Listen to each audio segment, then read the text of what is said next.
हाँ, आज का वीडियो बहुत खास है और पढ़ने लग जाओ ना भैया, बहुत टाइम कम है। अभी भी आप इधर उधर दौड़ रहे हो, कोई भी टाइम टेबल ला देगा उसके पीछे पड़ जाते हो, कोई भी इंपॉर्टेंट क्वेश्चन उसके पीछे लग जाते हो, तुम्हारा बहुत बुरी हालत होने वाली है। अगर घर वाले आपको मोबाइल पढ़ने के लिए दे रहे हैं, सिर्फ और सिर्फ अपना काम स्टडी के अलावा कुछ नहीं करना। अरे मोस्ट क्वेश्चन आपको पता है ना, 20-30 चैनल वाले छोटे छोटे उठ आएंगे अब, जिनका काम है इन दिनों में क्या नाम व्यू कमाना, और आप उस चक्कर में पड़ जाओगे। ठीक है, नहीं पढ़ाई कर पाओगे, तुम्हारी हालत ख़राब हो जानी है। एग्जाम टाइम में फेल होने का गार बाजोगे, जो ज़्यादा घूम रहे हैं ना इधर उधर, ये पक्की बात है। और फिर जब मोस्ट क्वेश्चन, अब सोचो 10 माथे हो गए भाई, 10 चैनल का मतलब 10 माइंड हो गए, 10 माथे हो गए। 10 ने अलग अलग आपकी मोस्ट क्वेश्चन लगा दिए, पूरी बुक लगवा दी, क्या पढ़ लोगे कि तुम? 10 क्वेश्चन ढंग से तुम्हें याद नहीं होते, तुम क्या मोस्ट क्वेश्चन पढ़ लोगे? अरे वैसे ही 50% तो कोर्स कम हुआ पड़ा है तुम्हारा, 50% कोर्स तुम पढ़ने में जाने के लिए तुम्हारी हैं। पढ़ने लग जाओ, फ़ायदा उसी में। ठीक है, आज अपन क्या पढ़ने वाले हैं, बहुत इंपॉर्टेंट टॉपिक है ये आपका, यहाँ से सेकंड चैप्टर का रक्त। ठीक है, मैंने छोटे छोटे क्वेश्चन बनाए हैं कि रक्त को परिभाषित करें तो रक्त के कार्य लिखें। समझ रहे हो? मतलब अपन को पहले ये बताना है रक्त होता क्या है। एग्जाम में क्वेश्चन है रक्त क्या है, तब आपको क्या लिखना है कि रक्त एक प्रकार का तरल संयोजी। मैं थोड़ा ब्लड के बारे में बता दूं। वैसे आपको पता है ब्लड हमारे बॉडी के अंदर क्या करता है कि एक पंप करता है हार्ट के द्वारा, हमारे हृदय से ब्लड पंप होता है और वो पूरे शरीर में जाता है। ठीक है, पंप होने के बाद में उस ऑक्सीजन साथ में लेके जाता है ब्लड, और हमारे जितने भी न्यूट्रिशंस होते हैं, जो हमें पौष्टिक चीज़ें चाहिए खाने, पोषक तत्व होते हैं, उनको साथ में लेके जाता है। कौन? ब्लड। ठीक है, और मेनली जो अपशिष्ट हैं, चाहे वो CO2 हो, चाहे उनको बाहर निकालता है। ये पूरा काम, क्योंकि ये जो ट्रांसपोर्टेशन का काम है ब्लड का काम होता है। ठीक है, तो यही चीज़ है। कुछ बातें बता दूँ, बहुत सारे इंपॉर्टेंट क्वेश्चन बनेंगे यहाँ से। एक तो क्वेश्चन आएगा एग्जाम में 1 मार्क्स में कि ब्लड का pH कितना होता है, 7.4 ब्लड का pH होता है। ब्लड अपने में लगभग कितना होता है, नॉर्मली मनुष्य में 5 लीटर करीब होता है। फिर ब्लड 5 लीटर हमारे शरीर में होता है। इसके अलावा क्वेश्चन आएगा कि रक्त बनता कहाँ है, बच्चों में कहाँ बनता है, अपने कहाँ बनता है। तो अपने तो बनता है अस्थि मज्जा में, जो हमारे हड्डियाँ जो होती है, हड्डियों के बीच में गैप होता है, अस्थि मज्जा होता है, वहाँ अस्थि मज्जा में बनता है हमारा। ठीक है, बेन बोरो में, हमारे क्या नाम, बोन मैरो में बनता है। और जो बच्चों में होता है, बच्चों में स्टेलन में बनता है, प्लीहा में बनता है। ठीक है, जैसा आपको इस डायग्राम दिख रहा है, वो छोटा सा डायग्राम, ज़्यादा लोड लेने की जरूरत नहीं है, सीधे सीधे याद करो, वैसे भी इसमें कोई वो नहीं है। तो प्लीहा में बनता है, यानी कि स्टेलन में बनता है बच्चों में। ये सीधे फैक्ट वाले क्वेश्चन, इसमें ज़्यादा दिमाग मत लगाना, सीधे सीधे याद कर लो बस फटाफट। ठीक है, तो ये ध्यान रखना कि रक्त एक प्रकार का तरल संयोजी ऊतक है, मतलब एक लिक्विड है। Blood is a type of liquid connective tissue. ठीक है, और जो आवश्यक जो पोषक तत्व होते हैं, मतलब जो न्यूट्रिएंट्स होते हैं, ऑक्सीजन होते हैं, इनको लेके जाता है कोशिकाओं में। कहाँ लेके जाता है? सेल्स में, कोशिकाओं में। और फिर कोशिकाओं से इसको क्या करेगा, यहाँ से अपशिष्ट जो होंगे, अपशिष्ट उत्पादों और कार्बन डाइऑक्साइड को परिवहन कर देगा, वहाँ से उसको भेज देगा आगे। प्रोसेस चलता रहता है। फिर वो आपको पता है अपशिष्ट और कार्बन डाइऑक्साइड बाहर निकल जाती है, और हमें जो O2 है वो हमारे को जरूरत पड़ती है, वो यूज हो जाता है। तो blood is a type of liquid connective tissue that transports essential nutrients and oxygen to cell. ठीक है, सेल तक लेके गया। फिर मेटाबॉलिक जो वेस्ट होंगे प्रोडक्ट, उनको और CO2 को फ्रॉम द सेल्स। ये चीज़ ध्यान रखना, और ये सारे फैक्ट है 1 मार्क्स में। अब मेरी बात सुनना, क्वेश्चन क्या था, define blood and right its function. ये ब्लड लिख दिया, इसके बाद में सीधा फंक्शन लिखना है। ये बीच में जो मैंने डिब्बा में बंद किया है, डिब्बे वाले 4 क्वेश्चन अलग हैं, इनको इसके आंसर में नहीं लिखना है। समझ गए? क्योंकि ब्लड के बारे में इतना ही लिखना है। वैसे तो ब्लड के बारे में बहुत कुछ लिख सकते हैं, लेकिन ये डेफिनेशन अगर पूछे व्हाट इज ब्लड, तब इतना लिखना है। इस चीज़ का ध्यान रखना। अब यहाँ पर क्या करना है, ये 4 क्वेश्चन फैक्ट वाले हैं, जो 1 मार्क्स में या तो आपसे वो फिल इन द ब्लैंक से पूछ सकता है, या फिर ऑब्जेक्टिव में पूछ सकता है। कुछ भी आ जाए, फिल इन द ब्लैंक तो क्या आएंगे, ऑब्जेक्टिव में पूछ सकता है। तो चारों याद करने हैं, चारों 4 नंबर हैं। अगर आगे तो एक नंबर क्वेश्चन आएगा सीधा सीधा। pH ऑफ ब्लड इज 7.4, रक्त का pH 7.4 होता है, वेरी इंपॉर्टेंट। रक्त का निर्माण लाल अस्थि मज्जा। ठीक है, लाल अस्थि मज्जा यानी कि blood formation occur in red bone marrow. ठीक है, लाल अस्थि मज्जा। अब भ्रूणावस्था जो होती है, जो बच्चा जब पेट में होता है, माँ के पेट में, और एक नवजात शिशु जो जन्मते ही, इनके अंदर ब्लड का निर्माण यहाँ नहीं होता। इनके ब्लड अंदर ब्लड का निर्माण प्लीहा में होता है, स्पेलन में होता है। ठीक है, यानी कि the formation of blood in the embryo, जो भ्रूण में होता है बच्चा, वो एंड न्यू बॉर्न्स पे भी जो होता है ऑकर्स इन द स्पेलन। ठीक है, इस चीज़ का ध्यान रखना। और सामान्य व्यक्ति में लगभग 5 लीटर रक्त होता है। सीधा सीधा याद करो, the normal person is approximately 5 litres of blood. अब इसके काम, हालांकि सब जानते होंगे ब्लड का क्या काम है। अगर मैं आपको सिंपली बताऊं, अगर ब्लड नहीं है ना तो कुछ ही नहीं है। ब्लड का ट्रांसपोर्ट होना बहुत ज़रूरी है। जिसमें ब्लड की कमी होती है हर तरह के रोग उसी में, जैसे कि एनीमिया का रोग ब्लड की कमी से होता है, ठीक है, जो ज़्यादातर ब्लड की कमी गर्ल्स में होती है। तो ब्लड की कमी एक बड़ा इशू है। तो ब्लड की कमी से अलग अलग तरह के रोग होते हैं, वो भी पड़ेंगे। लेकिन ब्लड के फंक्शन क्या है, जैसे हमें हमारी नज़र अगर अच्छी है, तेज़ है, तो ब्लड की वजह से ही है। ब्लड सब जगह पहुंचता है, जैसे हमारा नाखून है अभी एकदम एक्टिव है तो ये ब्लड यहाँ तक पहुंचता है। अगर यहाँ तक ब्लड नहीं पहुंचेगा नाखून सूख जाएंगे, मतलब जहाँ पर ब्लड नहीं वो पार्ट सूख जाता है, मर जाता है। इस चीज़ का ध्यान रखना। जैसे किसी को पैरालाइज अटैक हो जाता है, लकवा वगैरह आ जाता है, उसका मतलब क्या, वहाँ पर ब्लड नहीं पहुँच पाता। ब्लड नहीं पहुँच पाता तो वो पार्ट सुन्न हो जाता है, सुन्न होने के बाद में ख़त्म वो पोर्शन, समझ गए। तो ये चीज़ें हैं। तो फंक्शन के काम देखो कि एक तो सबसे बड़ा काम है कि ऑक्सीजन और कार्बन डाइऑक्साइड का जो वातावरण और ऊतकों के मध्य विनिमय करता रहता है, ट्रांसपोर्ट करता है, एक्सचेंज करता है। एक्सचेंज ऑफ O2 और CO2, मतलब ऑक्सीजन और कार्बन डाइऑक्साइड को हमारे वातावरण और जो हमारे टिश्यू या कोशिका उनके बीच में लाने ले जाने का काम इसी का है। ब्लड ही है, मैंने कहा ना ब्लड ही सब कुछ है, पंप करता है हार्ट से। फिर पोषक तत्वों का जो होते हैं, न्यूट्रिएंट्स हमारे होते हैं, वो शरीर में हर स्थानों तक पहुँच जाता है। भाई आप जो भी कुछ खाते हैं, अपन जो भी कुछ अच्छी चीज़ खाएंगे, चाहे वो कैसी भी चीज़ खाओ, प्रोटीन युक्त चीज़ें खाओ, कुछ भी खाओ, कार्बोहाइड्रेट्स की चीज़ें खाओ, वो हम खाएंगे, उससे बनेगा ब्लड। ब्लड से ही तो शरीर में ताकत आएगी और हर जगह पहुंचेगी। मेरी बात समझ में आ गई। मतलब जैसा आप खाओगे उतना ही ब्लड बनेगा, और हर चीज़ से अलग अलग तरह का ब्लड बनता है। मतलब कुछ ऐसी चीज़ में ब्लड कम बनता है, कुछ कार्बोहाइड्रेट प्रोटीन वाली ऐसी चीज़ें जिसमें न्यूट्रिएंट्स ज़्यादा होते हैं, वो खाने से ब्लड ज़्यादा बनता है। ये चीज़ें तो ट्रांसपोर्ट और कुछ फ्रूट्स खाने से, तो ट्रांसपोर्ट और न्यूट्रिएंट्स डिफरेंट बॉडी पार्ट्स, ये काम करता है ब्लड। फिर हमारी बॉडी का पीएच को बैलेंस करके रखता है, वरना तो पीएच बढ़ जाएगा तो हालत ख़राब हो जाएगी। तो शरीर का पीएच नियंत्रित करना, कंट्रोलिंग द बॉडीज पीएच, ठीक है। हमारा शरीर का टेम्परेचर कंट्रोल रखता है, ठीक है। शरीर का ताप नियंत्रण करता है, वरना हालत ख़राब हो जाएगी, controlling the temperature of the body. और मैन है प्रतिरक्षण, जो हमारी इम्यूनिटी है उसके कार्यों को संपादित ब्लड ही करता है। वो तो मैं कह रहा हूँ ना, जिसमें ब्लड की मात्रा अच्छी, इम्यूनिटी स्ट्रांग होगी। जो कमज़ोर है, दुबला पतला है, सोखड़ा सा है या सूखड़ी सी है, उसकी तो फिर सीधी सी बात है, उसका इम्यूनिटी सिस्टम भी कमज़ोर होगा। और ख़ास तौर से कोरोना में तो मामला गड़बड़ है उसका। तो खाओ पियो अच्छा खाओ, है ना, प्रोटीन युक्त चीज़ें खाओ। तो मेन चीज़ ये कंट्रोलिंग टेम्परेचर कर रखता है, और execution of the immunity related works, जो भी इम्यूनिटी वर्क्स रिलेटेड वर्क होंगे वो ब्लड ही करता है। हार्मोन को आवश्यकता के अनुरूप परिवहन करवाता है। हाँ, transportation of hormones as per the need. देखो गर्ल्स और बॉयज़ में अलग अलग तरह के हार्मोन होते हैं, अपन ने पहले पढ़ लिया था। इन हार्मोन्स को जैसे अपन कहते हैं कि इसके हार्मोन बिगड़ गए, मतलब हार्मोन डिसऑर्डर हो गया उसका, मतलब हार्मोन बिगड़ गए। हार्मोन का बैलेंस होना बहुत ज़रूरी है। हार्मोन बैलेंस नहीं हो तो उससे बहुत सारे डिजीज़ हो सकते हैं शरीर में, जैसे कभी कभी स्टोन बन जाते हैं, पथरियाँ बन जाती है, या फिर बड़ी बड़ी गांठें बन जाती है, वो हार्मोन की वजह से होता है। तो हार्मोन अगर अनबैलेंस हो जाता है तो गड़बड़ है। लेकिन इनका सही तरीके से, प्रॉपर तरीके से एस्ट्रोजन हो, प्रोजेस्टेरोन हो, चाहे एस्ट्रोजन हो, इन सब हार्मोन को ये एक तरीके से संभाल के रखता है, ध्यान रखना। और उत्सर्जित उत्पादों को शरीर से बाहर निकालना, जो भी excretion of the waste product होंगे उनको शरीर से बाहर निकालने का, वो तो मैं कह रहा हूँ, नहीं यहाँ लिख दिया अपने कि वेस्ट प्रोडक्ट को बाहर निकालने का काम करता है। CO2 भी हो गया उसके साथ में, ठीक है। ये चीज़ हो गई। रक्त के कार्य अलग से पूछे तो भी ये 5-6 पॉइंट लिखना है, साथ है तो कोई 5-6 भी लिख दिए तो बहुत है। और इसके डेफिनेशन और 4 क्वेश्चन यहाँ से, फिर एक सीधा क्वेश्चन यहाँ से है। ये बहुत बड़ा क्वेश्चन है और वेरी इंपॉर्टेंट, अभी पूरा नहीं हुआ, हालांकि नेक्स्ट बोर्ड में होगा, कि रक्त के विभिन्न घटकों की विवेचना कीजिए। Discuss various component of blood. ये बड़ा क्वेश्चन है, ये 3 या 4 नंबर का सीधा क्वेश्चन आता है यहाँ से।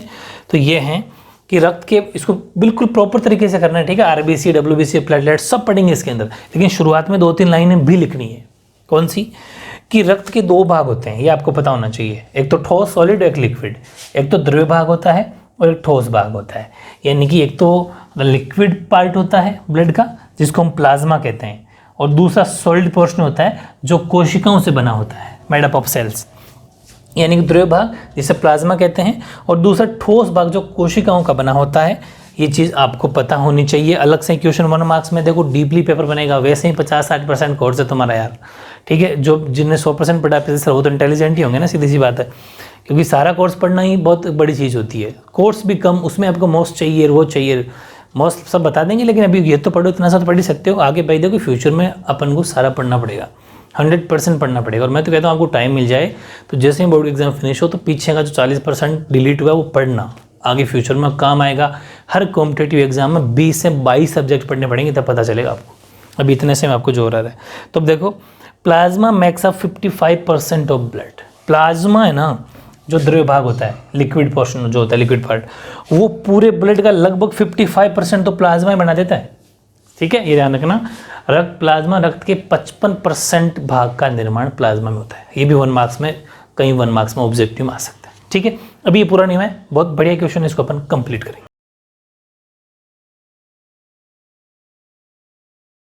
हाँ, आगे देखो, वो है कि देखो जो हमारा ब्लड होता है, रक्त का 92% तो उसमें पानी होता है। समझ गए? ब्लड के अंदर क्या होता है? Blood contains 92% water. ध्यान रखना इस चीज़ का। जैसे ब्लड 100% है तो उसमें 92% तो पानी है, और 8% ही, मात्र 8% क्या होता है? कार्बनिक और एक कार्बनिक पदार्थ, जो ऑर्गेनिक और इनऑर्गेनिक सब्सटेंस होता है। याद रह जाएगा। देखो, ये जितने भी फैक्ट है ना, यहाँ से 1 मार्क्स का क्वेश्चन सीधा सीधा बनता है। इसलिए जितना भी बोर्ड पे लिख रहा हूँ वो सबको लर्न करना है। फिर है रुधिर कोशिकाएं, ब्लड सेल्स, वेरी इंपॉर्टेंट है। उसी में आंसर लिखना है, और अलग से भी पूछा जा सकता है, यहाँ से अलग से भी क्वेश्चन आ सकता है। ठीक है, कि हमारे शरीर में कितने टाइप के ब्लड सेल्स पाई जाती है, यानी कि जो हमारे शरीर में रक्त कोशिकाएं वो कितने प्रकार की पाई जाती है? 3, आरबीसी, डब्ल्यूबीसी और प्लेटलेट्स। सुना होगा आपने, जब डेंगू हो जाता है, मच्छर काटने से डेंगू, तो डेंगू हो जाने से, जो मच्छर काटने से होता है, डेंगू हो जाने से प्लेटें डाउन हो जाती है।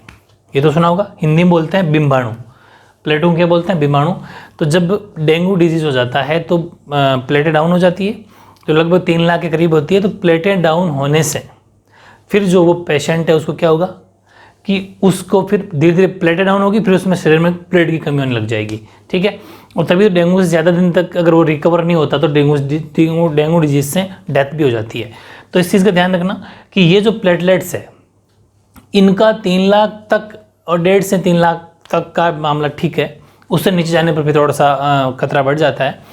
तो ये प्लेटलेट्स जो हैं, इसके बारे में ये कहना चाह रहा था कि ये हमारे शरीर में काम क्या आती है, कि जैसे अपन का कहीं पर हमारे कोई मामूली सी भी चोट लग गई या एक्सीडेंट हो गया, कुछ भी हो गया, जब ब्लड निकलना शुरू हो जाता है तो ब्लड रुकता नहीं है, जबकि ये वो काम करती है, ब्लड को रोकने का काम करती है, मतलब ब्लड का थक्का बनाने का काम करती है।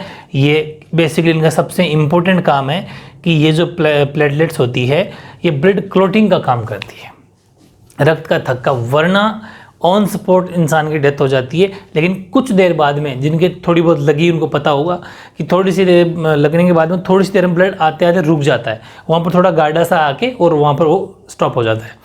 इसका मतलब हमारे प्लेटलेट्स है वो सही से हैं, काम कर रही है। इनके बिना रक्त का थक्का नहीं जमेगा और इंसान की डेथ हो जाती है, तो इनका होना बहुत ज़रूरी है। दूसरी बात, जो आरबीसी होती है, 99% जो कोशिकाएं होती है ना, टोटल ब्लड सेल बनती है, 99% आरबीसी का काम है। आरबीसी का 2 काम मेन है, 2-3 क्वेश्चन बनेंगे आरबीसी से। एक तो आरबीसी की वजह से ही ब्लड का रंग लाल होता है, क्योंकि उसके अंदर एक हीमोग्लोबिन नामक प्रोटीन पाया जाता है। ठीक है, आरबीसी के अंदर हीमोग्लोबिन नामक एक प्रोटीन पाया जाता है, जिस वजह से हमारा जो ब्लड है उसका रंग रेड या लाल होता है। बहुत इंपॉर्टेंट क्वेश्चन। दूसरे क्वेश्चन ये बनेगा कि आरबीसी की लाइफ कितनी होती है? 120 दिन। 120 दिन के बाद में आरबीसी फिर नया बनता है। समझिए, आरबीसी 120 दिन तक जिंदा रहता है। ये 2-3 क्वेश्चन सीधे सीधे बनेंगे। डब्ल्यूबीसी, वाइट ब्लड सेल्स, है ना, वाइट ब्लड सेल यानी श्वेत रक्त कोशिकाएं। श्वेत रक्त कोशिकाएं भी सिंपल है, श्वेत का मतलब जिनमें कोई कलर नहीं हो, कलरलेस होती है। क्यों? क्योंकि इनमें आरबीसी में जो हीमोग्लोबिन पाया जाता है वो इनमें नहीं पाया जाता। डब्ल्यूबीसी में हीमोग्लोबिन नहीं पाया जाता, और हीमोग्लोबिन अगर जिसमें नहीं पाया जाएगा, इसका मतलब ब्लड का रेड कलर रेड नहीं होगा। ठीक है, तो ब्लड कलर जब रेड नहीं होगा तो ये कलरलेस होती है। ठीक है, रही बात प्लेटलेट की, तो प्लेटलेट की लाइफ होती है 10 दिन। ये 10 दिन बिम्बाणु होते हैं, फिर नए रिकवर होते रहते हैं। इन चीज़ों का ध्यान रखना। तो रुधिर कोशिकाएं 3 प्रकार की होती है। Blood cells are of 3 types. RBC number 1, RBC लाल रुधिर कोशिकाएं, ये कुल रक्त कोशिकाओं का 99% अकेली होती है। ये मत सोचो कि 99% होगी तो क्या हुआ, 1% बिना मामला नहीं चलेगा। 1% तो सिलेक्शन करवा देता है, 1% सिलेक्शन रोक लेता है। 1% क्या, मैं तो कह रहा हूँ बहुत तैयारी करनी पड़ेगी लाइफ में आपको। 0.25% भी 0.25% सिलेक्शन से रोक देते हैं। जैसे किसी के नंबर आए, मार्क्स आए 625.20 और किसी के नंबर आए 625, इसका सिलेक्शन हो गया, इसका सिलेक्शन नहीं हुआ, क्योंकि मेरिट ऐसी रहती है। तो इसलिए मेहनत करो बहुत ज़्यादा हर चीज़ में। ये परसेंटेज का कॉम्पिटिटिव एग्जाम में बहुत रोल है, क्योंकि अपन को तैयारी पूरी 100% करनी है। मैं से बता रहा था। तो देखो 99% आरबीसी है वो रक्त कोशिकाओं का होती है। इन कोशिकाओं में हीमोग्लोबिन नामक प्रोटीन पाया जाता है। हीमोग्लोबिन का रक्त रंग लाल होता है। इनकी औसत आयु एज 120 दिन होती है। हाँ, एक चीज़ और, इनमें केंद्रक नहीं पाया जाता भाई, ठीक है। केंद्रक न्यूक्लियस नहीं होता इसके अंदर, ध्यान रखना। तो 2-3 बातें लिख लो। They comprise 99% of total blood cells. These cells contain a protein called hemoglobin. It is the presence of hemoglobin which imparts red color to the blood.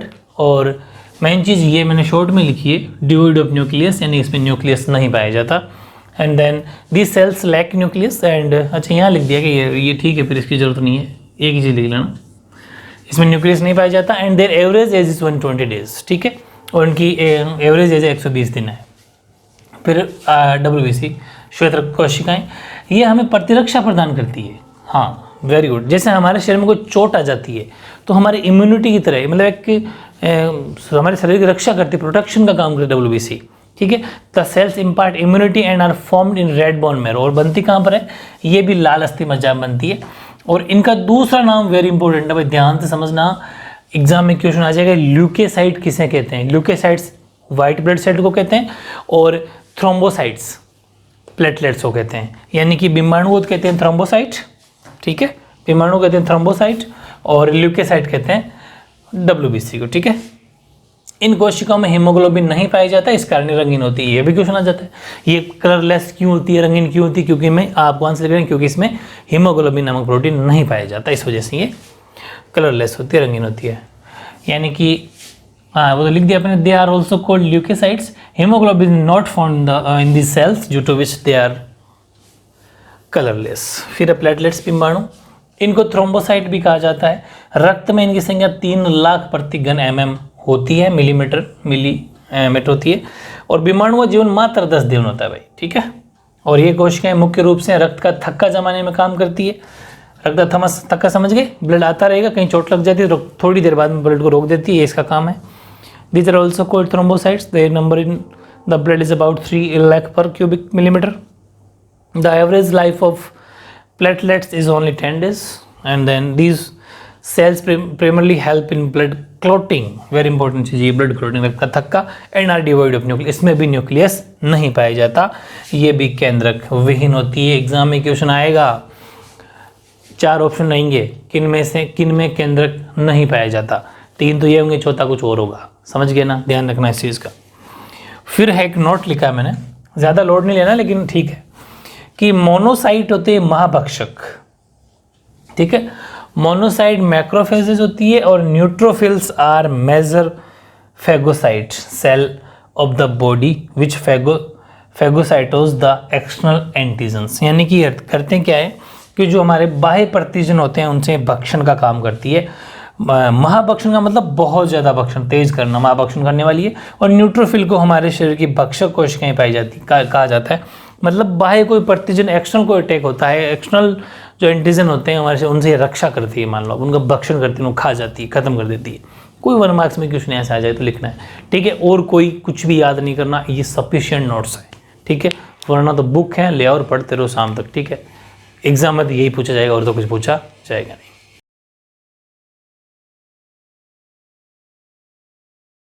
हाँ, नेक्स्ट रक्त के प्रकार। हालांकि इस टॉपिक को अपन टाइप्स ऑफ ब्लड को chapter 4 में I think पढ़ चुके, लेकिन फिर भी थोड़ा सा इसमें दे रखा है, तो कुछ खास बातें अपन को भी लेनी है यहाँ से।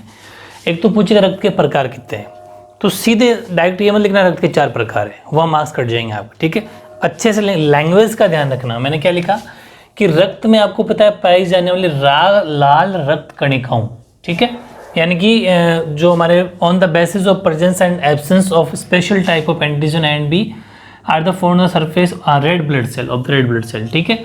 यानी कि हमारे शरीर में लाल रक्त कणिकाओं की जो सतह होती है, मतलब जो उनकी ऊपरी सिरा होता है, वहाँ पर एक विशेष प्रकार का प्रतिजन पाया जाता है, और प्रतिजन दो ही प्रकार के होते हैं, ए व बी।